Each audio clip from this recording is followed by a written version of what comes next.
All right, I actually just caught a little bluegill. I'm using a little float and mule jig rig. Essentially, I've got a little bobber a couple feet above this little 1/80th ounce mule jig with a little plastic on there. See if we can do some damage on some Kansas gills. Funny, this is like a highly pressured little pond. And I hardly ever fished here when I was younger, but no joke, I know there's gills in here, and I was just like, whatever, I'm gonna try it. I was using the jig without a bobber, but then I realized, I really think I need to be vertically fishing for these fish, and one bit it almost immediately upon putting the bobber on there. Kind of windy out here, and it's definitely cold. The water actually has froze up a little bit on these ponds, and now we've had some nice warm days the last couple of days, so it's thawed back out. Brought the ultralight with me because every time I come back to Kansas, I always like to have at least one rod with me. This time I just brought the little 5-foot ultralight.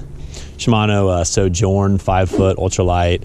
Shimano Sienna 1000 size reel, 4-pound monofilament on it. I use this thing for trout, bass, crappie, gills, the list goes on. Let the jig slowly flutter below the bobber, and it's all about vertical presentations this time of year. That's why ice fishing is so deadly, because you're vertically fishing. And so the best way to mimic that in lakes or bodies of water that don't have ice is just using a float above whatever jig you're using. One thing that's key with fishing vertical is making sure that your jig is sitting right on the water column. So I like to pull my line tie down a little bit, make sure that that's gonna sit nice and flat in the water. There's a bite, there's a bite, there's a bite. He's got it. He's got it. There we go. Got him. Yes. There we go. Is this a little tiny green sunfish is what this is. That's what's up, guys. I know what you're saying, microfish outdoorsman, but here's the deal. I will take this time of year. Catching any fish in Kansas this time of year is something that I am happy about. The way I can tell this is a green sunfish is, 1, look how big the mouth is relative to his size. 2, look at these lines right here under the eye. And 3, you can see these yellow and orange around the dorsal fins. This is clearly a green sunny. Love these fish. All right, let's see if we can get another. This just really speaks to the fact that they are very lethargic right now, because I had a couple nibbles right there and nothing came back to eat it. And again, every time I get a bite, I always come back here and I adjust my jig, because it's so critical that this thing is positioned properly, or else they're not gonna munch it. I mean, really, you could consider this rig a float and fly, essentially. The difference is it's not a fly, it's a small micro jig. But it's the same exact concept. A lot of people use the float and fly for crappie and bass and panfish. Hey, lo and behold, Papa Outdoorsman shows up. We got Papa Outdoorsman over here. He just walked up. Like I said, local lake. This is very close to where I grew up.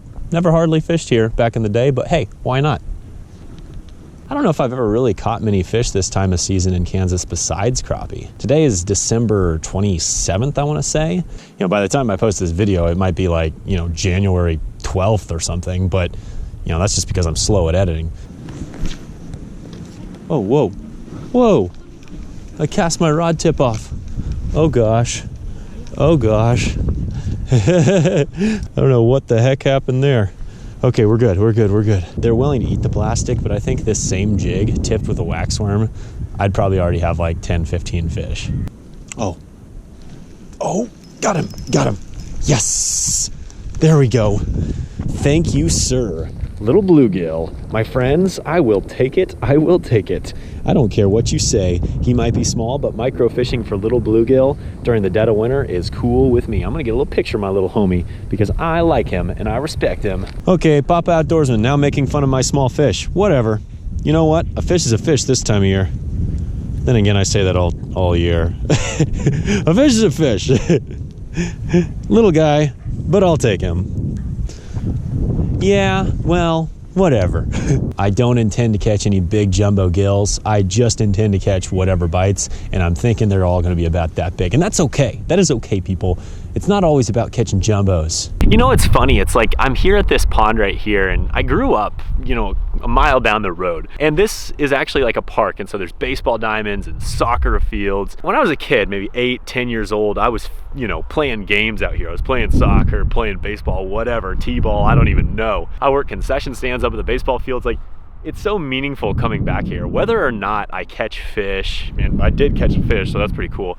It's just crazy. It's like being in a spot that I grew up in. It's It's just weird. It's just a weird feeling. It's a good feeling. I'm super pumped to be home. Unfortunately, I gotta leave actually tomorrow. By the time you see this video, I'll be in Michigan. You know, I wish I could stay home even longer, but overall it's been a really good trip. It's been nice to spend time with family. Come on, Bobber, just go under. I really, really have to pee. And I am not gonna pee until I catch another fish. So let's go catch another fish, then I can go home and pee and play games with my family.